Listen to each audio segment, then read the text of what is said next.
ओम श्री गणेशाय नम। नमस्कार बंधुगण आपण मानकु आम यूट्यूब चैनल को स्वागत।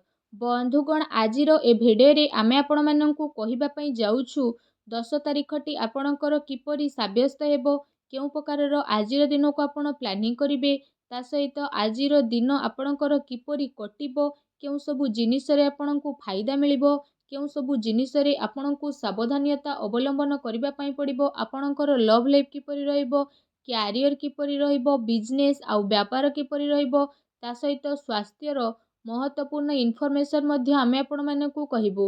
आउ ए वीडियो शेष रे आमे आपण मानकु गोटे उपाय विषय मध्ये कहिबु, जहा द्वारा आपण आजिर दिन को आहुरी अधिक शुभ और मंगलदायक साब्यस्त करि परिबे। फ्रेंड्स, आगो को वीडियो स्टार्ट करबा पूर्व आमर आपण मानकु रिक्वेस्ट, जदि आपण आम चैनल ले नुआ करी आछंती तो चैनल को सब्सक्राइब करंतु, सांगरे नोटिफिकेशन बेल को मध्ये ऑन करंतु, जहाद्वारा समय समय सह नुआ नुआ भिडियोर नोटिफिकेशन आपको मिल जिवो। तो फ्रेंड्स, आसंतु जानिबा केमिति रहिबो आपणको पई 10 तारिखर दिन।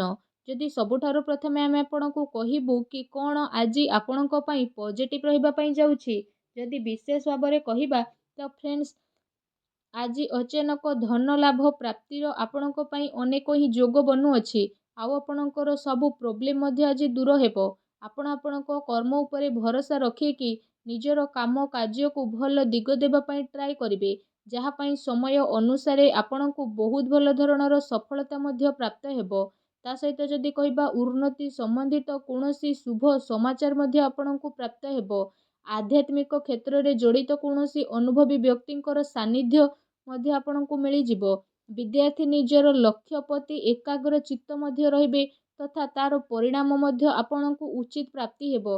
ता सहित जदि विशेष भाबरे कहिबा जेउ काम पूर्व किछि समय आपणकर अटके रहितला होई पारु नथिला, से सबु कार्य पूरा हेबार विशेष भाबरे जोग बनुछि। आपणकर योग्यता एवं प्रतिभा को छाड़ी के आपण आगो को बढ़िबे।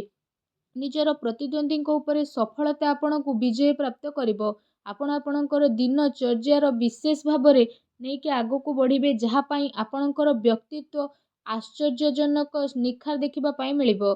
संतानकर शिक्षा एवं क्यारियर आदि संबंध रे कोनोसी बड़ निर्णय मध्ये ए दिन रे आपण नेई पारंती। विद्यार्थी को पाठ पढ़ा आउ क्यारियर संबंधित प्रोब्लेम रो समाधान होई जिवो, जहा पई सम कार्य रे आपणको खुशी अनुभव हेबो। आपण आपणकर कौशल क्षमतार भरपूर व्यवहार मध्ये करिवे। बड़ वृद्धंकर आशीर्वाद आउ सहयोग कृपा मध्ये आपणको प्राप्त हेबो। स्वास्थ्य रे सुधारता आसीबा कारण आपण निज भितरे गोटे नुआ ऊर्जा को अनुभव करिवे। आत्मविश्वासर सह आपण आपणकर कार्य प्रति ध्यान देबा को मध्ये ट्राई करिवे। कोनोसी संपर्कितक संबंधित शुभ समाचार मिलिबा कारणरू मन रे आपणकर प्रफुल्लता आसीबो।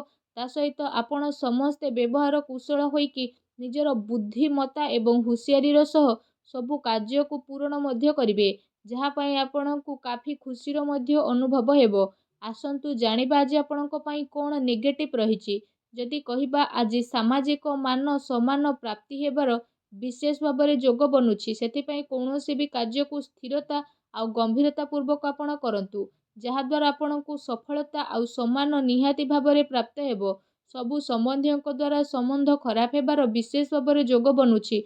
धन संचय करिबारे आज आपणको प्रयास विफल हेबो, तेणु सावधान रुहंतु। एहा सहित आर्थिक मामला रे सावधानता रखिबार आवश्यकता रहिछि। भाई को द्वारा संपत्ति रे बंटवारा संबंधित विवाद आपणकर होई पारे। आपसिक सामंजस्य को बिगाड़ंतु नाही। युवा वर्ग माने निज क्यारियर सहित कौनसी प्रकारर समझौता आज करंतु नाही। एहा सहित आपणको आपणकर क्रोध एवं आक्रोश उपरे ध्यान रखिबार आवश्यकता रहिछि। केते थर तरतर एवं अति उत्साह रे बना जाइथिबा खेल आपणकर बिगिड़ी जाई पारे, जेउथि पई पारिवारिक सुख शांति आपणकर प्रभावित हेबो।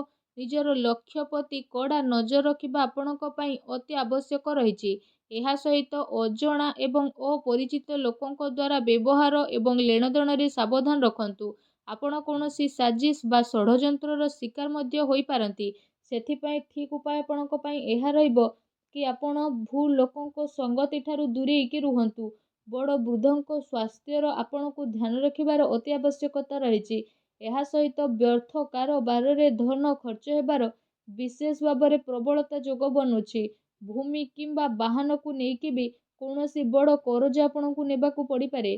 ସେଥିପାଇଁ ନିଜର ଆର୍ଥିକ ସ୍ଥିତିକୁ ଧ୍ୟାନରେ ରଖିକି ହିଁ କିଣାକିଣି ସମ୍ବନ୍ଧିତ ଯୋଜନା ଆପଣ ବନାନ୍ତୁ। ଏହା ଆପଣଙ୍କ ପାଇଁ ବହୁତ ହି ଭଲ ରହିବ। ଆସନ୍ତୁ ଜାଣିବା ଏ ଦିନରେ ଆପଣଙ୍କର ଲଭ୍ ଲାଇଫ୍ କିପରି ରହିବ।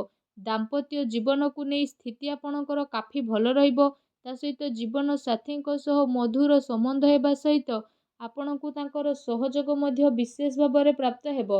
ଘର ପରିବାରର ସୁଖ ସୁବିଧା ପ୍ରତି ଆପଣଙ୍କର ବିଶେଷ ଭାବରେ ପ୍ରାଥମିକତା ରହିବ। ପତି ପତ୍ନୀଙ୍କ ଭିତରେ ସମ୍ବନ୍ଧ ମଧୁର ରହିବ, କିନ୍ତୁ ସନ୍ତାନଙ୍କର କୌଣସି ଜିଦ୍ଦିପଣ କିମ୍ବା ନକାରାତ୍ମକ ସ୍ଥିତି ଆପଣଙ୍କ ଚିନ୍ତାର କାରଣ ମଧ୍ୟ ବିଶେଷ ଭାବରେ ବନିପାରେ।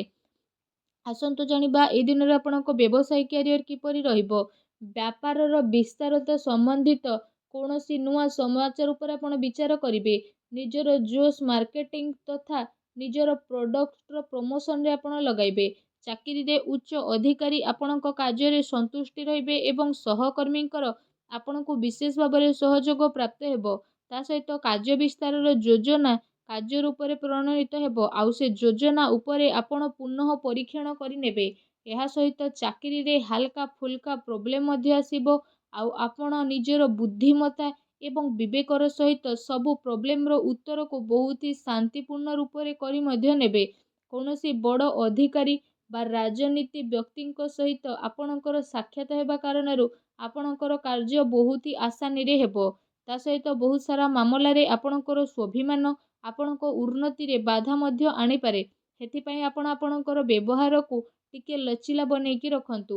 ଏହା ଧ୍ୟାନ ରଖିବା ଆପଣଙ୍କ ପାଇଁ ଅତି ଆବଶ୍ୟକତା ରହିଛି, କାରଣ ଆପଣଙ୍କର କୌଣସି ମହତ୍ତ୍ୱପୂର୍ଣ୍ଣ ବ୍ୟବସାୟିକ ଗତିବିଧି ମଧ୍ୟ ଆଜି ଲିକ୍ ହୋଇପାରେ। କର୍ମଚାରୀଙ୍କର ଗତିବିଧି ଉପରେ ଆପଣ ନଜର ରଖନ୍ତୁ। ତା ସହିତ ଶୀଘ୍ର ହିଁ ସ୍ଥିତି ଆପଣଙ୍କର କାବୁରେ ଆସିଯିବ। ସେଥିପାଇଁ ଆପଣ ପୁରା ଜୋସ୍ର ସହିତ ନିଜର କାର୍ଯ୍ୟ ପ୍ରତି ଏକାଗ୍ର ଚିତ୍ତ ରୁହନ୍ତୁ। ଆସନ୍ତୁ ଜାଣିବା ଏ ଦିନରେ ଆପଣଙ୍କର ସ୍ୱାସ୍ଥ୍ୟ କିପରି ରହିବ। ଯଦି କହିବା ଅତ୍ୟଧିକ ପରିଶ୍ରମ ପରେ ବି ଥକାପଣ ଆଉ କଷ୍ଟ ଭଳି ସମସ୍ୟା ଆପଣଙ୍କର ଉତ୍ପନ୍ନ ହୋଇପାରେ। ତା ସହିତ ଅଧିକ ଗରିଷ୍ଠ ବା ତେଲଯୁକ୍ତ ଭୋଜନ ଖାଇବା ଠାରୁ ମଧ୍ୟ ଆପଣ ଦୂରେଇକି ରୁହନ୍ତୁ। ଅନ୍ୟଥା ପେଟ ସମ୍ବନ୍ଧିତ ସମସ୍ୟା ଆପଣଙ୍କର ଉତ୍ପନ୍ନ ମଧ୍ୟ ହୋଇପାରେ। ସେଥିପାଇଁ ଆପଣ ଭଲ ଖାଇବା ଖାଆନ୍ତୁ। ତା ସହିତ ନିଜ ସ୍ୱାସ୍ଥ୍ୟକୁ ଭଲ ରଖିବା ପାଇଁ ଆପଣ ପ୍ରତ୍ୟେକ ଦିନ ଯୋଗ କରନ୍ତୁ, ବ୍ୟାୟାମ କରନ୍ତୁ ଏବଂ ସୁସ୍ଥ ରୁହନ୍ତୁ। ଆସନ୍ତୁ ଜାଣିବା ଏ ଦିନରେ ଆପଣଙ୍କ ପାଇଁ କ'ଣ ବିଶେଷ ଉପାୟ ରହିଛି।